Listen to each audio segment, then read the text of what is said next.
Thank you.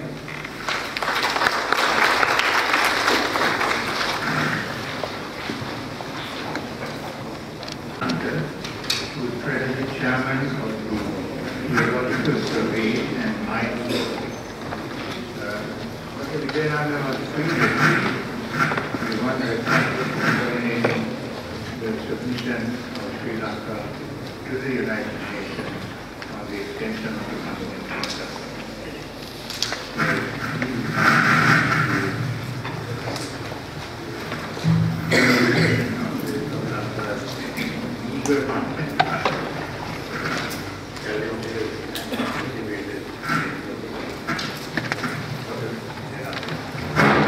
Good evening, everybody.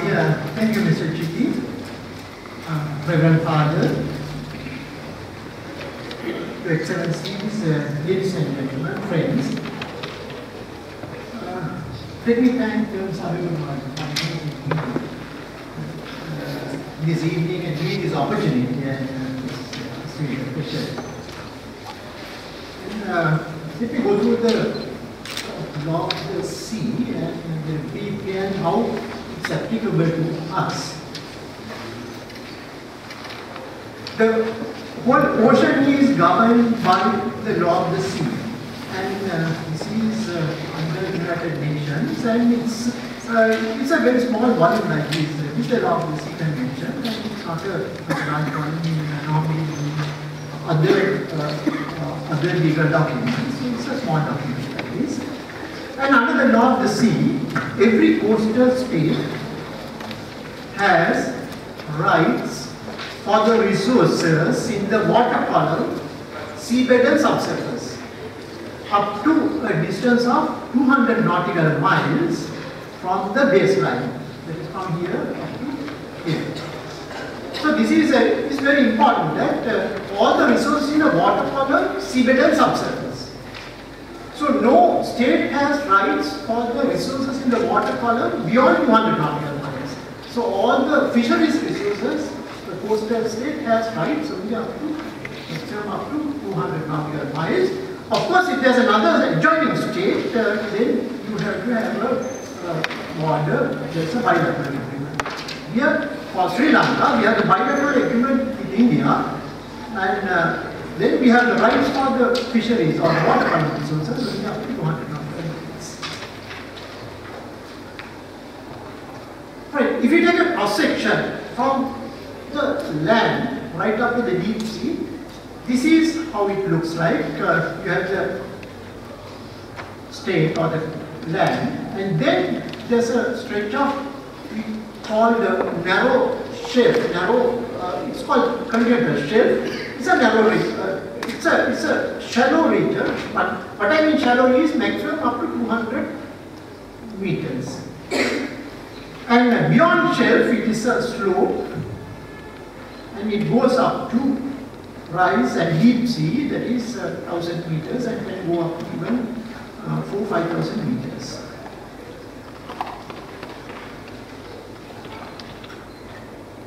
Right. So now this, the what I referred to earlier, 200 nautical miles, sometimes it can end up somewhere here within the shelf. And we consider continental shelf as part of the landmass because you can see that it is a shallow sea and it will break up to here. So in case what I showed earlier, 200 nautical miles ends within the shelf. Since the shelf is considered as part of the landmass, any resources beyond 200 nautical miles should be the right of that particular state. So that was the concept, that was the philosophy brought up during the negotiations. And also, in case if the 200 nautical miles ends somewhere here, and if you get sediments or the material which is derived from the land going beyond 200 nautical miles, if the material derived from the land mass going beyond what we call sediments, going beyond 200 nautical miles, and since that material has been derived from the land mass, all the resources within that those segments, those materials should be the right of the state. When I say the resources in those segments are mainly the petroleum, oil and gas, and also can be gas aggregates. So this was the philosophy brought up, and ultimately it was decided to come up with the formula, a way of deciding how if the continental shelf is beyond 200 nautical miles, or if there are sediments beyond 200 nautical miles, how that should be, what formula has to be applied to give the rights for the resources in those areas for the particular state. So ultimately, in the convention, there's an article called Article 76. Article 76 came up with formulae, two formulae, and this is how it has been decided. So in case if you get sediments beyond 200 nautical miles, there's a formula which is called, this is called foot of the slope, 1% sediment thickness from the foot of the slope. So if you can prove there are sediments beyond 200 nautical miles, and from the foot of the slope, if you can work out 1% sediment thickness, that means if the distance is 100 nautical miles from the foot of the slope, if the sediment can be proved as 1 kilometer, then the resources in those sediments are the entitlement of that particular stage. And also, if the continental shelf is extended, land mass is extended, came up with a formula. It's called 60 nautical miles from the foot of the slope. So these are the formula which has been agreed, and to give the rights for the particular state, the right for the resources in those areas, or sediments or the continental shelf. Then came up with another concept. There was a delegation said that no state can be given the rights for resources in unlimited area. There should be some constraint lines. Then they came up with two formulae. One is a maximum of 350 nautical miles, and the other one is 100 nautical miles. Capital M means nautical miles from 250 meter, 2500 meter isobaric water. So this is how it has been decided. It has been agreed in the convention that the continental shelf, this was the legal continental shelf, the resources beyond 200 nautical miles, resources only on the seabed and subsurface should be divided, should be allocated. Now, in case hope this is a publication by TARP, and this is in case if you can remove all the water from the Indian Ocean, this is how it sees and how it looks like. And for Sri Lanka, we have a very narrow continental shelf, average about 35 kilometers, and then very steep continental slope. So most of the sediments, the argument put forward was most of our sediments should lie in the deep sea, and so there should be a special formula for Sri Lanka, because it is unfair for Sri Lanka, since Sri Lanka is a very special case, very narrow continental shelf and very steep continental slope. It's unfair, and so special formula to be adopted for Sri Lanka. Now, if you go back to this one, not that clear enough. And now there's a huge sedimentary fan in the Bay of Bengal. This is the largest sedimentary fan even in the geological history, because all the sediments which are coming from Ganges and Brahmaputra have been dumped here, and all these sediments have been built up during last more than 25 million years, and there's a huge pile of sediments here, and which has potential for petroleum.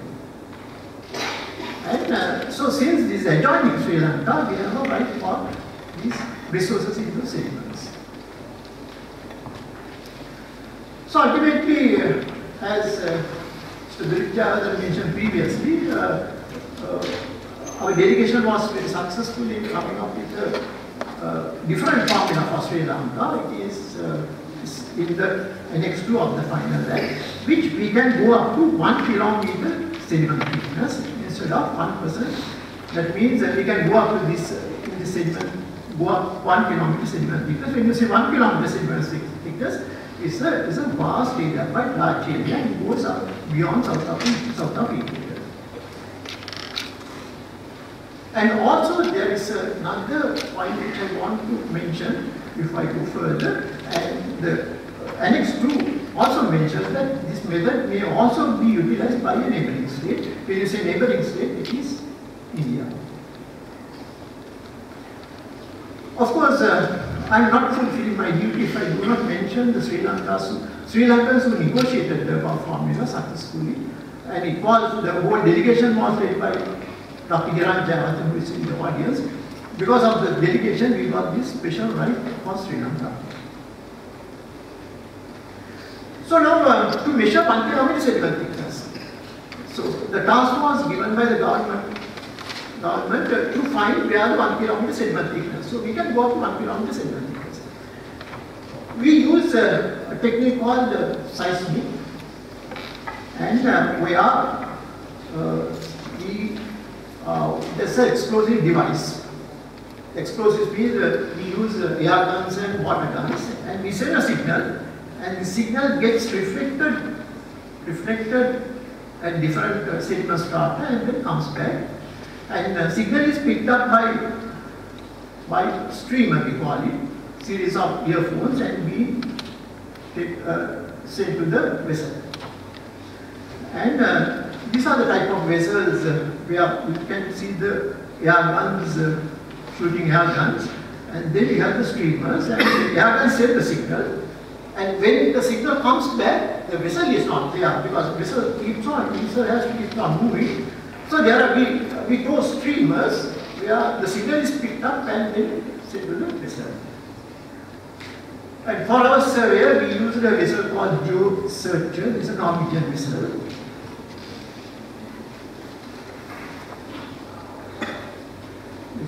And so this is a type of seismic charts used. You can see now this is sea bottom, and then you can see near parallel lines like this. So these are sediments which percolate through the water column, and it's gradually packed up layer by layer. So these are the sediments, and then below that it is the hard rock.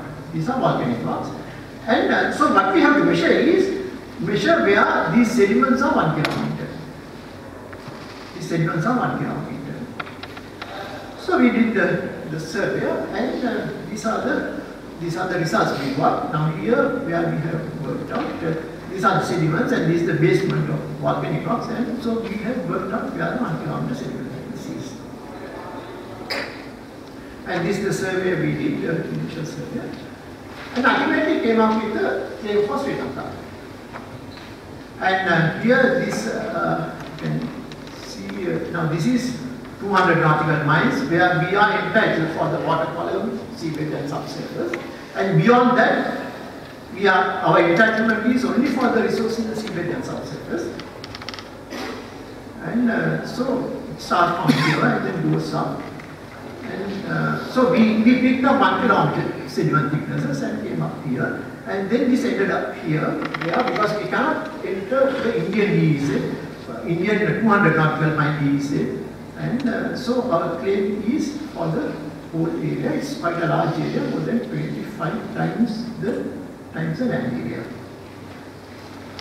So we made this submission on time in 2009, and this is Indian claim. You can see that there's an overlap because Indian claim is just over here. And so our claim goes up to something right now. And then this is Indian claim. And then Myanmar has come up with their claim, and there's an overlap there too. And then there's another claim by the Bangladesh claim, was lodged recently. And so there's an overlap with the Bangladesh claim also. And then on the other side, this is Maldives claim, and so there's a very slight overlap others, molybdenum also with others. And when you put all those together, you can see the overlaps. There's moly overlap here, and this Myanmar and India, the whole thing is India. And then Bangladesh is not marked here. So this is where we stand. We have made our claim, and so there are other neighboring states also have made a claim. And so challenges ahead, because we have made the claim and we have to defend this anyway. And so challenges we foresee are, one is, as I showed previously, the states, certain states are trying to limit up to 350 the maximum life, which we believe that we can go beyond 350 up to 1 kilometer centimeters. And the second challenge, as far as I can see, is the overlap areas should be sorted out through bilateral discussions or bilateral negotiations. And then, as I mentioned previously, India's claim as a neighboring state. Those are the three challenges, as far as I can see, we have to face when we defend our claim. And then this, sorry that we cannot see, but this is here. The Bangladesh has made a note to a pilot for our submission, and there they say that Sri Lanka should be limited up to 350, and they say that sort of an objection. They say that we have one, we have 350. So this is one of the challenges we have to face. And then prospects. Of course, this is going to be the rich petroleum and gas, and this is a news release by Minister of Petroleum and Natural Gas of India, Department of the authority which is responsible in regulating oil and gas exploration and mining in India. So the huge gas reserves struck Andhra Pradesh. And this was a couple of years back really, when they struck the first gas find in Bengal Fan. And it was somewhere here. This was the first gas find. And then they came up with further reserve estimates, and there were statements saying with recent estimates of 100 trillion cubic feet of gas and 2 billion barrels of oil. These I got from the internet through Indian news releases. And so India has done extensive investigation work within their 300 nautical miles. And so these are the hydrocarbon prospects map of deep water in India. So there are extensive potential of hydrocarbon in this area. And this is about 2-3 years old map where there are the claims that India has the blocks which India has given for oil and gas exploration. And this is, you saw this map previously. And yeah, let me wind up. And before I wind up, just to mention another energy source, energy resource. Now we use petroleum, and so this resource is going to deplete, and then next would be gas. And after gas, it would be mainly gas hydrates, or we call methane hydrates. Those are frozen methane. And so frozen methane is, these are methane which is frozen, found in the condenser slope. And so methane means, once you take it, if you light it catches fire. And the problem is, these are in solid form, and not like oil and gas, how to take this out. Anyway, a lot of investigations are going on, and India government has set up a Institute of Gas Hydrates in India to go into details how to take this material up there. But investigations have shown that there are enormous resources of gas hydrates. And this is the gas hydrate map released by the government of India. And they have done investigation work, and you can see the gas hydrates coming up to here and right up to here. And there is no reason why these gas hydrate deposits should extend up to our continuous slope, this side, and in the continuous slope. So there's a huge potential for gas hydrates as well as oil and gas in this region. And first we have to get our claim established and then go for these investigations. So with that positive note, let me conclude and thank you very much for your attention. Thank you, Dr. Vijayan. The Indian Ocean region was the coexistence of IOMAC, the Indian Ocean Marine Affairs and IOR, ARC, the Indian Ocean region cooperation. Dr. Fernando has been researching the subject after he studied in India. He has greater knowledge. For the introduction, and thank you to the Dr. Institute for inviting me to speak. Ladies and gentlemen, I will be speaking on cooperation in the Indian Ocean region towards the coexistence of IOMAC and IORAC. While earlier definitions of the Indian Ocean have described it as connecting the four major land bodies of Africa, Asia, Australia, and Antarctica, more recent definitions have tended to exclude Antarctica. Indian Ocean rim consists of 29 littoral countries and 6 island countries. The Indian Ocean region can either be limited to the rim countries mentioned above, or it can be expanded to include landlocked countries dependent on the Indian Ocean. Thus, the number of states that comprise the Indian Ocean region can vary from a minimum of 35 rim states to a maximum of 52 states when all landlocked countries who already are or could become dependent on the Indian Ocean are included. In this presentation, we will examine two efforts at institutionalizing international cooperation in the Indian Ocean region: the Indian Ocean Maritime Affairs Corporation, or IOMAC, and the Indian Ocean Rim Association for Regional Cooperation, that is IORAC, and make case for the coexistence of IOMAC and IORAC. Looking at IOMAC, the IOMAC program of cooperation was developed on the basis of the identification of national priorities at the preparatory meeting in June 1985 and the deliberations thereon at the consultative and final phase of the first conference, IOMAC 1, in July 1985 and January 1987. In view of the considerable range of varying national requirements and wide scope of activities envisaged, it was found necessary to draw from the program salient items of common interest which were brought together in a more focused plan of action. For purposes of practical implementation, the IOMAC Secretariat based in Sri Lanka undertook to prepare and implement a work program under the guidance of the Standing Committee. The program of cooperation was based on the deliberations of the consultative phase of the first conference and provided an identification of areas of cooperation in respect of each of the principal sectors of IOMAC activity. 1. Marine science, technology and ocean services. 2. Living resources. 3. Non-living resources. 4. Ocean law, policy and management. 5. Maritime transport and communications. And 6. The marine environment. From these different sectors of IOMAC activity, this presentation will focus on living resources and maritime transport because they could be of some relevance for IORAC.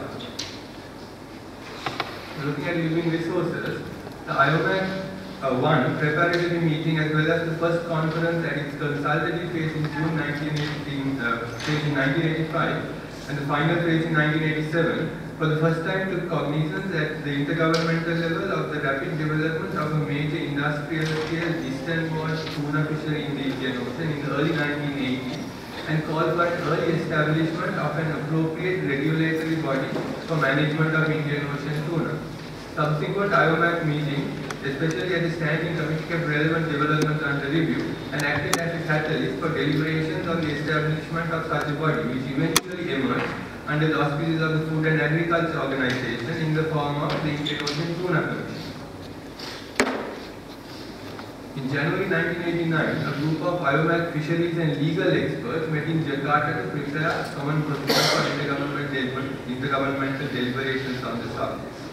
In this context, IOMAC consistently maintained the importance to be attached to the participation of distant water fishing nations or DWFNs in a future management regime that could ensure its effectiveness, as well as emphasize the importance of providing for the increased participation of developing Indian Ocean states in harnessing the resource. Furthermore, the 7th meeting of the IOMAC Standing Committee adopted a declaration banning the use of large-scale drift nets in the Indian Ocean. Looking at maritime transport, IOMAC held a meeting of experts in shipping and port development hosted by the government of Kenya and held in Mombasa in August 1990. In July 1991, the 7th meeting of the Standing Committee adopted and recommended for government approval terms of reference for the IOMAC Association of Shipping and Port Authorities. However, by the late 1990s, only 6 states, that is Indonesia, Kenya, Mauritius, Mozambique, Pakistan and Sri Lanka, had ratified the 1990 Arusha Agreement, which tried to formally establish IOMAC as an organization, even though a further 3, Iran, Nepal and Tanzania had signed it.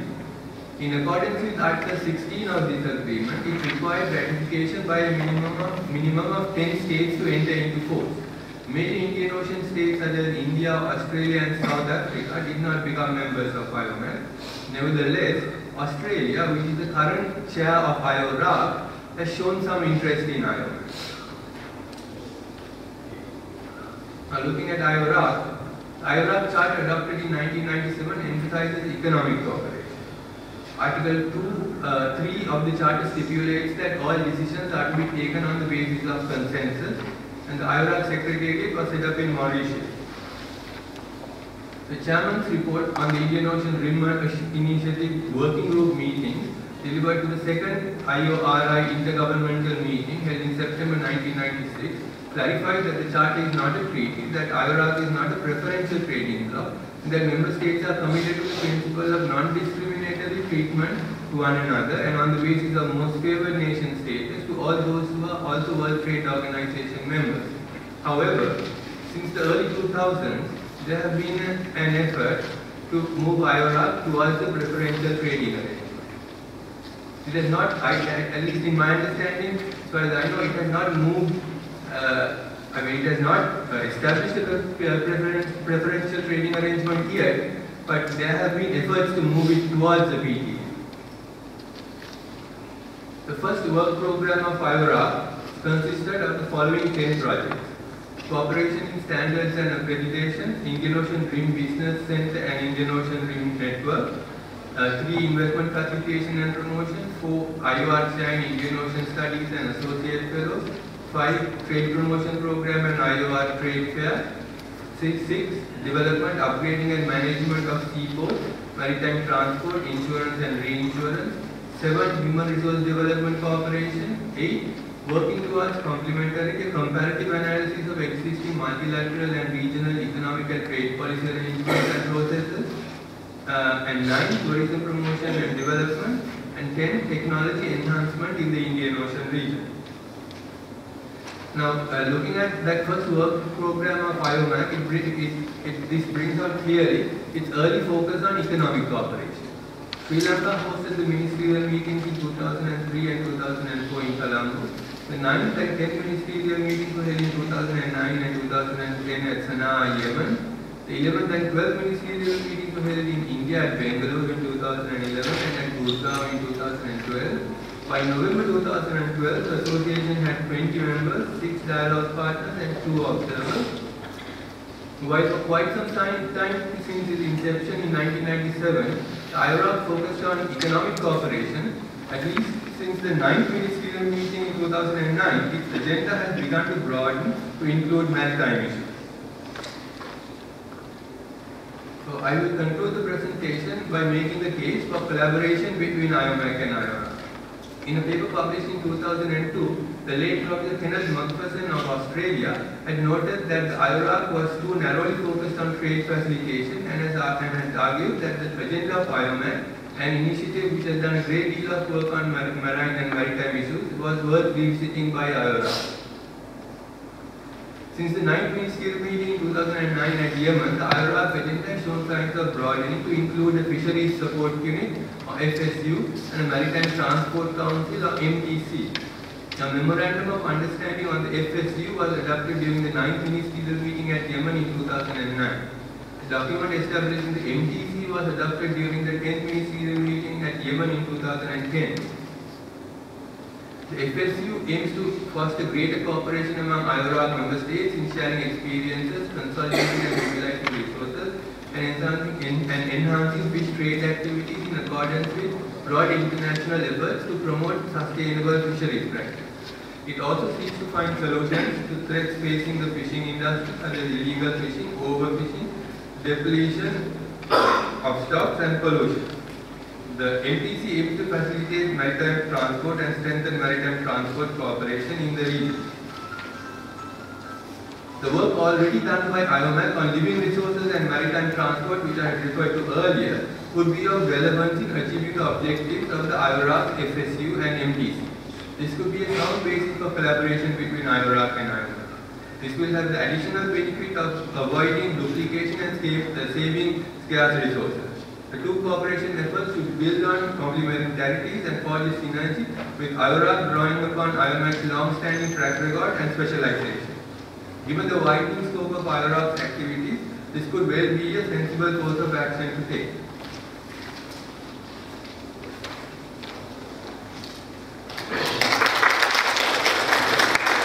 Good evening, Chairman Mr. Asad Abednego, distinguished speakers, distinguished invitees, ladies and gentlemen.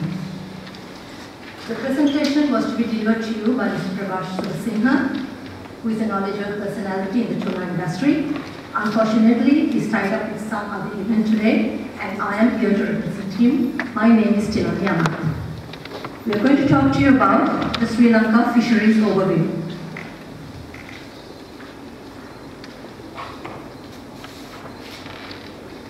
The fisheries sector. The fishery industry is one of the oldest in Sri Lanka, although fisheries account for only 2.7% of the GDP. 65% of animal protein consumption of Sri Lanka is fish. Fishing and fish production are vital to the Sri Lankan economy in terms of employment, food and nutrition, security and foreign exchange earnings. Over 1 million people depend on fisheries for their livelihood. Let's take a look at fisheries harbours. There are 12 fishery harbours in operation. The Mutwal, Panapura, Vedubala, Ikadua, Gaul, Irisa, Puranavalla, Kudavalla, Tangol, Kirinda, Trincomalee, the Cod Bay, Kalpitia. In addition, there are 35 anchorages, approximately 600 minor fish landing centres too. I'll show you now some harbour locations. I don't know whether it is very clear, but just as a pass-through. Then let's take a look at the Sri Lanka State Registered Processing Facilities. We have a number of facilities that is processing fish in Sri Lanka. Most of them are HACCP certified, IFS, PRC, and ISO 22000 certified companies. Talking about the Sri Lankan fishing boats, I think most of you all know the Sri Lankan fishing boats, inception and how the fishermen started fishing, but I will just run through a bit very briefly. Traditionally, fishing has been in shore using simple canoes with outriggers, and despite development efforts spanning over 50 years, this type of boats still makes up nearly half of the fleet. Some 2% of fishing boats are canoes powered by outboard motors, and further 3% are beach handicrafts without motors. Larger motorized day boats were introduced in the mid-1950s and consists of two types of craft, namely the 18-foot flat-bottom fiberglass reinforced plastic boats, which we call the FRP, with outboard motors, 37%, and 3.5-ton 28 FT FRP motorized boats, which comprises 5%. In the early 1980s, 34-foot motorized multi-day boats were introduced. To this day, there has not been any change in design, but extension of length be few feet to fishermen requirements. Well, there's another fishing fleet also which we can talk about. The types of fishing crafts operating in Sri Lanka can be categorized also as follows. Inboard engine crafts, coastal boats of 9 M3.5 GT class and offshore boats of 9 17 LOA, 5.5 M FRP glass reinforced plastic flat bottom boats powered by outboard motors, motorized traditional crafts, non-motorized traditional crafts, beach sign crafts that are large flat bottom craft exclusively used in setting beach signs. Well, the Sri Lanka's Fisheries Department has certain facilities which I'm going to talk about. They have a network of DFO, that is District Fisheries Officers, that has been established around the island. Every harbour has a radio station manned 24 hours, and administrative staff headed by a harbour manager is responsible for monitoring all vessel movements and recording the catch data.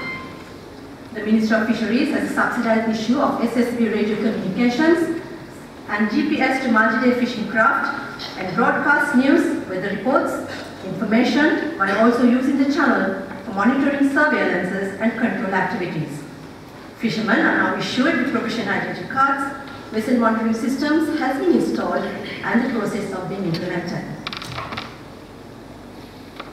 What are the issues that we face now?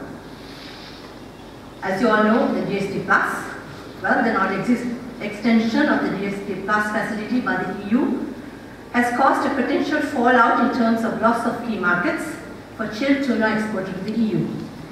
Although it is equal in value and quantity compared with the total imports of fish and fishery product into the EU, this product forms a major part of Sri Lanka's fish and fishery product exports.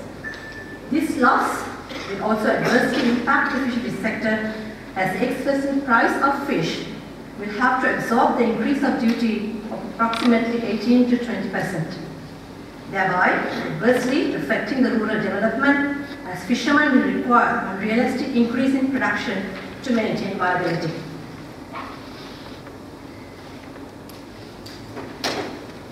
There are further issues too, that is loss of livelihood. In the indirect category will include fisheries associated activities such as boat building, fish gear manufacture, ice production, fish processing, curing, and in providing other services required by the industry such as transport, supply and distribution. It is the self-employed category that will be hard hit. This category relates to the services by the informal sector and includes activities such as fish trade and marketing, ice manufacturing, packing and transport, and whole gamut of other services. The north and east post-conflict areas, I'll just touch a bit on that. After the eradication of terrorism in Sri Lanka, the worst affected areas of the country are now showing over 200% increase in production of fish and fishery products. This is because after almost 3 decades of restrictions and with the dawn of peace, most people are engaged in fishing as a livelihood, especially in the recently liberated north and eastern region.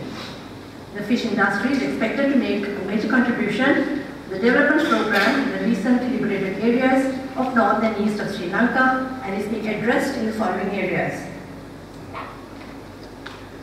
You can see it, it's livelihood and enterprise development, micro-credit delivery system, natural resource management will be improved and acute environmental problems addressed through community-based resource management interventions such as mangrove replanting, solid waste management, introduction of fuel-efficient stoves, and alternative energy sources such as solar power. Public awareness programs will be conducted with newly formed local resource management groups. There is more to this. I will leave you to just run through it, otherwise I will be just repeating and reading like out of a paragraph. IUU fishing compliance, something very important. The operational aims of the IUU regulation, EC sanitary controls and certification of origin in terms of supply chain integrity and certification of fully coherent. The Fisheries and Aquatic Resource Act No. 2 of 1996 has several provisions addressing this matter through mandatory regulations which include registration and licensing of all fishing vessels by the Department of Fisheries and issue of landing permits for all fishery products that are landed in Sri Lankan harbours. The procedure ensures all vessels are registered, reported and regulated, and flouting any of the above is punishable by law. All the fish processing establishments are required to submit the updated board list with the required details to the Fishery Products Quality Control Unit of the DFR for necessary controls. The regular inspection of fishing boats are carried out by two parties, that is the fish processing establishments and the competent authorities. Fishing boats that supply fish to the fish processing establishments for exports are inspected by the quality control personnel of the respective establishments. All the fishing boats that supply fish for the export appear in the master board list are inspected by the Fishery Product Quality Control Officers of the Central Authority of the DFR at the landing sites, fishery harbours twice a year. These fishing boats are regularly inspected by the Quality Control Assistants appointed by the District Officers of the DFAR. These region level controls are also reported to the Fishery Product Quality Control Unit at the head office of the DFAR for necessary action. Every vessel is registered with harbour registration number and fishing license, that is the DFAR number, with in and out recorded by harbour administration. Sri Lanka has and is taking the EC concerns of IUU fishery very seriously and is confident with the stringent measure imposed, and considering its exposed to the EU being mainly confined to chilled fish with short shelf life, that the risk of IUU fish exported to East Africa is 0%. What is the future? What will be the future of the seafood industry?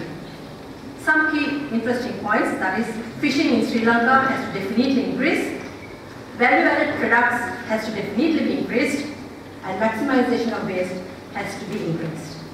I hope I was able to deliver something very reasonable without Mr. Prabhat Subramanian, who is an expert on this area, not being here today. Thank you very much for your time and wish all of you a pleasant evening. Sandra, I will take her to give you the video which is I believe it's a short video by Dr. Kara Martini, Principal Counsel of the Asian Development.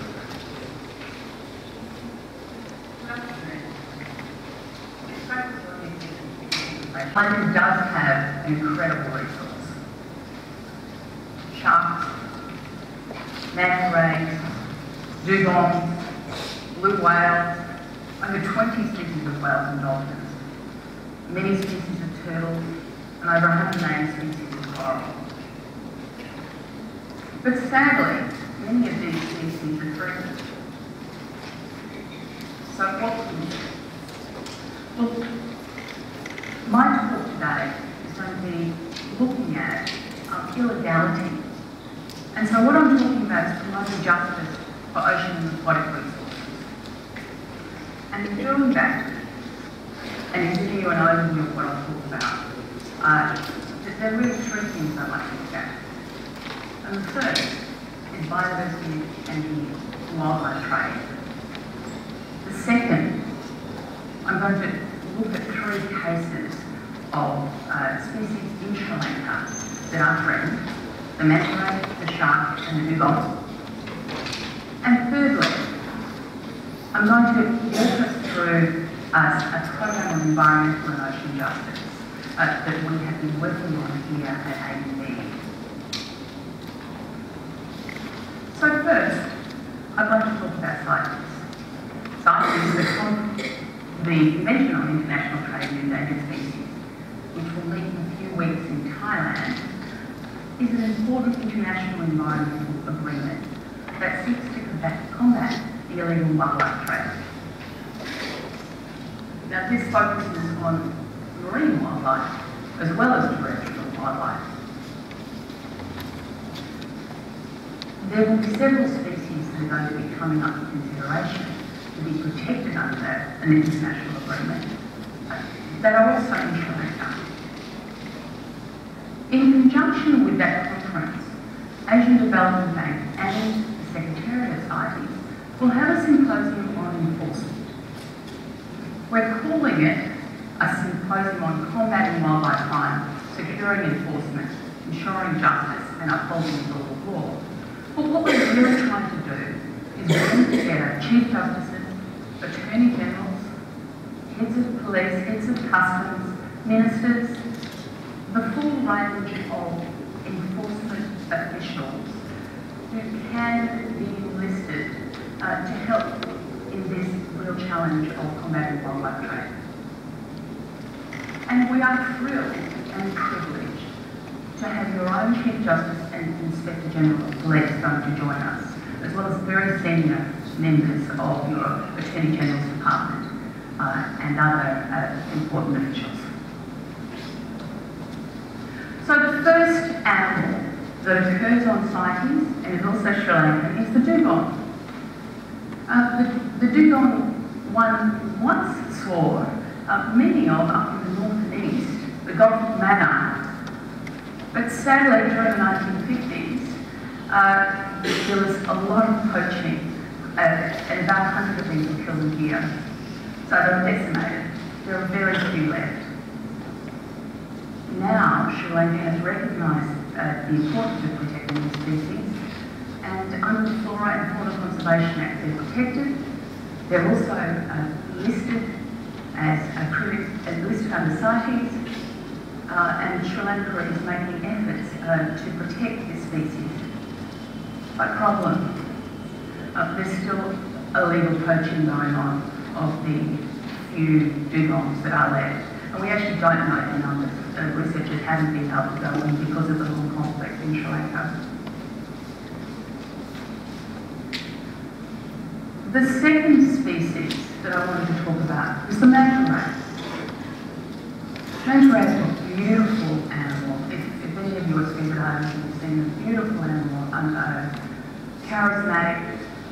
It took me 250 dives before I saw one, but it was a thrill when I finally did. These animals are very vulnerable as a result of a trade for their gills that is demanded from China. So that their numbers are being decimated, their numbers are being slaughtered, and Sri Lanka stands at the top of the list of this slaughter of manta rays and a very similar species called mobula rays. Sri Lanka is 55% of this global trade of both of these species. So, this is actually a picture from Sri Lanka. It's hard to take. Before I talk about, and I think it was from Marissa Market, and I need to give credit to Sri Lankan researcher Daniel Fernando, who's been doing a lot of important work in Sri Lanka and took this photo. So, in terms of protection, manta rays are not currently formally protected under Sri Lankan law.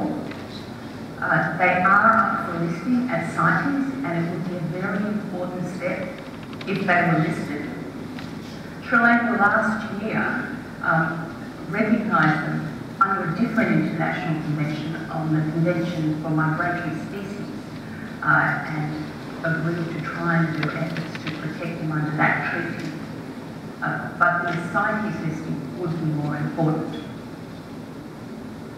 One point I will leave for you to think about is that in preparing for this talk, I had a close look at the Flora and Fauna Conservation Act, and it seems that these species could be covered, as they're loosely known as fish, requiring an export permit under Section 40, which would give them the effect of not real protection, not enough protection, but some level of regulation of external trade, and that would be currently illegal.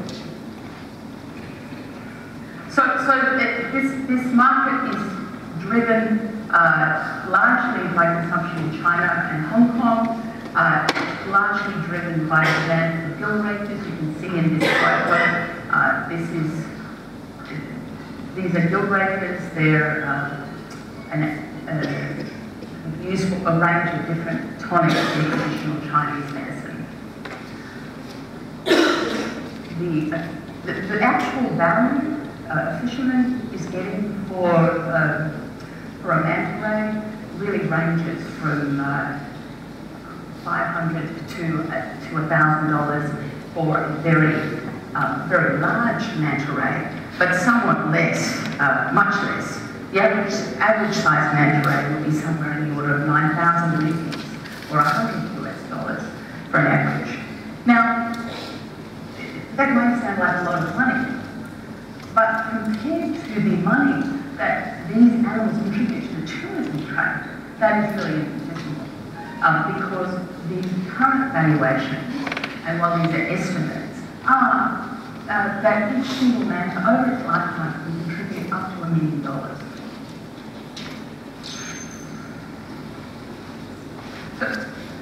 So the next Sri Lankan animal that I would like to speak about are sharks.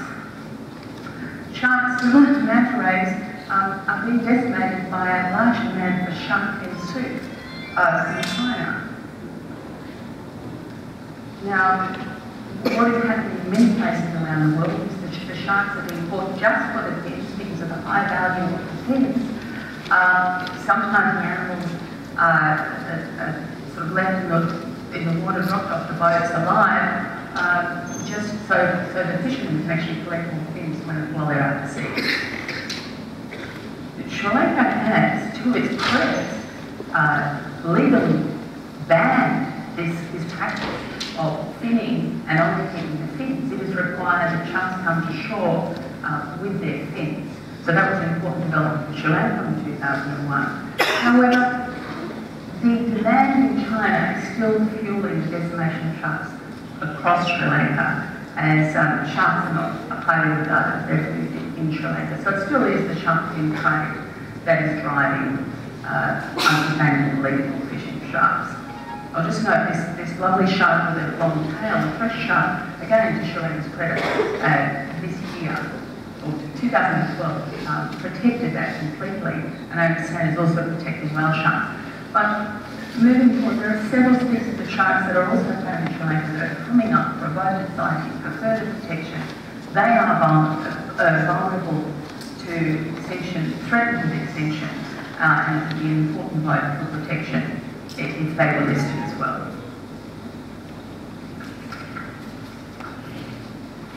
So the final point that I want to make, after speaking about those species, and noticing that we're seeing that in many countries, actually one point just going back to both the sharks and native, we are seeing other countries recognise the importance of these species and make illegal some of the actions that I've just shown you are happening in Sri Lanka to decimate these species.